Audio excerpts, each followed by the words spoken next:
Hello दोस्तों, HDFC flexi cap mutual fund का detail में एनालिसिस इस वीडियो में करेंगे और इस वीडियो में 7 की इनसाइट्स इस फंड को लेकर हम डिस्कस डिटेल में करने वाले हैं दोस्तों। तो जो पहला पॉइंट है, इंपॉर्टेंट पॉइंट, कि ये फंड है किस तरीके का। तो ये फ्लेक्सी कैप फंड है। यहां पर large cap, mid cap, small cap, तीनों ही मार्केट कैप की कंपनियों पर जो फंड मैनेजर है एक्सपोजर ले सकते हैं। कितना पुराना फंड है, तो दोस्तों फंड को 30 इयर्स बहुत ही रिसेंट में कंप्लीट हुए हैं। जनवरी 1995 से ये फंड स्टार्ट हुआ था। फंड मैनेजर रोशी जैन जी है, जो कि जुलाई 2022 से है। तो अगले कुछ महीनों में उनके 3 इयर्स भी इस फंड में हो जाएंगे दोस्तों। अब फ्लेक्सी कैप कैटेगरी को हम समझते हैं, ठीक है। और ये बहुत ही इंटरेस्टिंग कैटेगरी है कंपेयर टू मान लीजिए लार्ज कैप या सिर्फ मिड कैप कैटेगरी, क्योंकि वहां पर फॉर एग्जांपल लार्ज कैप है तो वहां पर 80% फंड मैनेजर को लार्ज कैप रखना ही है। लेकिन फ्लेक्सी कैप में across large cap, mid cap, small cap fund manager अपने हिसाब से पोर्टफोलियो बना सकते हैं दोस्तों, जो कि किसी भी फ्लेक्सी कैप फंड को यूनिक बनाता है, डिफरेंट बनाता है। और यहां पर इसीलिए फंड हाउस और फंड मैनेजर की क्या थॉट प्रोसेस है, फिलॉसफी है, बहुत ही इंपॉर्टेंट हो जाता है। तो दो फ्लेक्सी कैप को लेट से मैं कंपेयर करूंगा तो दो डिफरेंट टाइप के यहां पर थॉट प्रोसेस या इन्वेस्टमेंट फिलॉसफी देखने को मिल सकती है दोस्तों। अब पोर्टफोलियो किस तरीके का है, लेटेस्ट पोर्टफोलियो है HDFC फ्लेक्सी कैप का, जहां पर सबसे ज्यादा वेटेज में मुझे बैंक्स दिख रहे हैं, जैसे HDFC bank, ICICI bank, axis bank, फिर कोटक महिंद्रा बैंक, फिर उसके बाद मारुति, फिर SBI लाइफ, फिर सिप्ला, फिर भारती एयरटेल। अगेन वेट ज्यादा है 3.56%, लेकिन थोड़ा सा ट्रिम हुआ है। फिर HCL टेक और पिरामल फार्मा थोड़ा सा ऐड हुआ है। तो ये टॉप की कंपनीज हैं इस पोर्टफोलियो में। और हम पोर्टफोलियो पर बात करते हैं तो ये जो फ्लेक्सी कैप फंड है HDFC फ्लेक्सी कैप, मान लीजिए दूसरे फ्लेक्सी कैप से कैसे थोड़ा सा डिफरेंट है कि यहां पर लार्ज कैप में टिल्ट ज्यादा है। अगर हम दिसंबर या उससे कुछ महीनों पहले का अगर हम डेटा देखें तो क्लोज टू 74% लार्ज कैप्स हैं इस पोर्टफोलियो में। और लेटेस्ट में अभी देखेंगे तो 8% कैश लेवल्स है, तो 82% कैश और लार्ज कैप्स है। तो मिड कैप और स्मॉल कैप का जो पोर्शन है इस पोर्टफोलियो में बहुत कम आपको अभी फिलहाल देखने को मिल रहा है। बट अगेन फ्लेक्सी कैप है, 6 महीने के बाद हमको कुछ और भी देखने को मिल सकता है, क्योंकि फंड मैनेजर अपने हिसाब से चेंज कर सकते हैं। बट अभी फिलहाल एक लार्ज कैप डोमिनेटेड या लार्ज कैप टिल्टेड फंड हमको देखने को मिल रहा है। अब यहां पर क्या क्या ऐड किया है फंड मैनेजर ने, अगेन कुछ लार्ज कैप के ही नाम दिख रहे हैं, जैसे पावर ग्रिड, बजाज ऑटो, फिर उसके बाद इंटरग्लोब एविएशन, फिर सफायर फूड्स, ये सबको थोड़ा ऐड किया है पोर्टफोलियो में।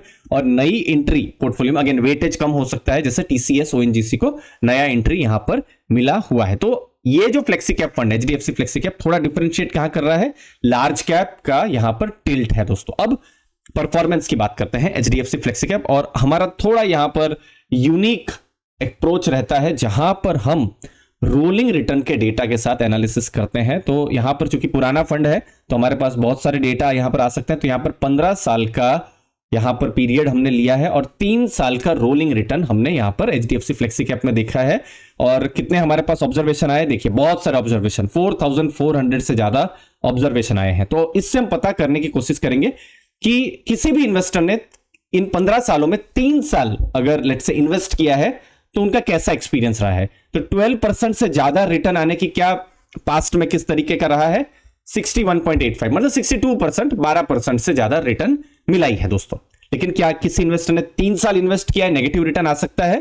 तो यस, 8.27% टाइम नेगेटिव रिटर्न भी आया है। बहुत खराब में खराब नेगेटिव 8% का भी रिटर्न यहां पर आया हुआ है। मतलब 3 साल इन्वेस्ट किया लेकिन फिर भी नेगेटिव 8% है। तो वो 8% के आसपास वो पॉसिबिलिटी यहां पर पास्ट में रही है। लेकिन हम मीडियन भी देख लेते हैं। मीडियन अगर हम देखेंगे, क्योंकि इतने सारे डेटा हैं हमारे पास, तो मीडियन 15% के आसपास रिटर्न हमको देखने को मिला है, ठीक है। अब थोड़ा टाइम पीरियड को बढ़ा देते हैं, जैसे 3 ईयर है 7 ईयर कर देते हैं। अब 7 ईयर में अगेन डेटा कम हो जाएंगे, ऑब्जर्वेशन देखिए 2941, लेकिन क्या नेगेटिव रिटर्न की पॉसिबिलिटी है? तो इस फंड में नेगेटिव रिटर्न, मतलब 7 साल किसी इन्वेस्टर ने इन्वेस्ट किया, नेगेटिव रिटर्न आया है? नहीं आया है दोस्तों। 12% से ज्यादा रिटर्न, यस, 71.34% जो समय है, मतलब 7 साल हमने किया इन्वेस्ट, 71% से ज्यादा समय में 12% से ज्यादा रिटर्न यहां पर आया हुआ है। मिनिमम में भी मिनिमम 6% रिटर्न, मैक्सिमम 19% और मीडियन रिटर्न 13.3%। तो ये कुछ डिसेंट और स्ट्रॉन्ग आंकड़े हमको देखने को मिल रहे हैं जब हम बात कर रहे हैं HDFC flexi cap mutual fund के बारे में। परफॉर्मेंस के बाद अब रिस्क मैनेजमेंट। तो यहां पर हम स्टैंडर्ड डेविएशन से वोलेटिलिटी मापेंगे, जितना कम हो उतना अच्छा है। तो ये वैल्यू रिसर्च का डेटा है, जैसे BSE 500 का 14.48 है और इक्विटी फ्लेक्सी कैप का 14.11 है। तो यहाँ फंड का कितना है 12.35, मतलब कम है, वोलेटाइल यहाँ पर फंड कम है 3 ईयर के बेसिस में, जो कि अगेन एक अच्छी चीज बताता है। और जो फंड मैनेजर है रोशी जैन जी, वो भी ऑलमोस्ट इस फंड को, अभी जब मैं वीडियो बना रहा हूं तो ऑलमोस्ट 2.5 ईयर से ज्यादा हो गया है, तो उन्होंने वोलेटिलिटी को कंट्रोल में रखा है, जो कि अगेन एक पॉजिटिव चीज है। शार्प रेशियो बहुत अच्छा है, 1.2 है, और यहां पर BSE 500 का 0.48 है। तो रिस्क एडजस्टेड रिटर्न भी ज्यादा है, मतलब यहां एक तो वोलेटाइल कम है और जितना फंड रिस्क ले रहा है और रिटर्न भी और प्रोवाइड अच्छा कर रहा है, अल्फा भी प्रोवाइड कर रहा है। तो यहां पर अगेन कुछ स्ट्रॉन्ग आंकड़े हमको देखने को मिल रहे हैं HDFC फ्लेक्सी कैप के बारे में। दोस्तों छठवीं चीज, कुछ की इनसाइट्स फंड के बारे में। अगर हम 1 ईयर का पॉइंट टू पॉइंट रिटर्न देखें, जब मैं वीडियो बना रहा हूं, तो बेंचमार्क को बीट किया है, 5 ईयर के भी बेसिस में बेंचमार्क को बीट किया है। फंड मैनेजर नए हैं, बट ऑलमोस्ट 3 साल अब होने भी आ गए हैं दोस्तों, तो वो अब सेटल हो गए हैं अपने हिसाब से। पोर्टफोलियो में भी वो चेंजेस कर रहे हैं, जैसे इससे पहले मिस्टर प्रशांत जैन साहब थे, तो वहां अगेन वो भी लार्ज कैप को पसंद करते थे, लेकिन PSU बहुत ज्यादा देखने को मिल रहे थे। लेकिन रोशी जैन जी ने भी पोर्टफोलियो में चेंजेस किए हैं, अपने हिसाब से अपना थॉट प्रोसेस लाए हैं वो, और अल्फा सस्टेनेबल अभी क्रिएट हो रहा है। रिस्क और वोलेटिलिटी को भी मैनेज किया हुआ है फंड में। अगर अभी कुछ यूनिक दिख रहा है तो वो है कि लार्ज कैप यहां थोड़ा ज्यादा टिल्ट देखने को मिल रहा है। मैक्सिमम फंड्स जो है अलग अलग अंडर परफॉर्मेंस के दौर से भी गुजरते हैं। आने वाले टाइम में यही देखना है कि अभी जो कंसिस्टेंसी दिख रही है, आने वाले समय में ही हमको ऐसा देखने को मिले। इनफैक्ट HDFC फ्लेक्सी कैप की बात लीजिए, 2019 या 20 का जो पीरियड था, तो फंड का जो परफॉर्मेंस, अंडर परफॉर्मेंस ज्यादा देखने को मिल रहा था। अभी हमको परफॉर्मेंस देखने को मिल रहा है, आने वाले टाइम में वही देखना है कि जो अभी की जो कंसिस्टेंसी है वो बरकरार रह पाती है या नहीं। दोस्तों अब आपकी और फ्लेक्सी कैप फंड की बात करते हैं। दोस्तों अब HDFC फ्लेक्सी कैप नहीं, as a category flexi cap बहुत ही इंटरेस्टिंग है, और मुझे लगता है किसी भी इन्वेस्टर के लॉन्ग टर्म गोल के साथ लिंक किया जा सकता है, और अपने कोर पोर्टफोलियो में भी फ्लेक्सी कैप फंड रखा जा सकता है।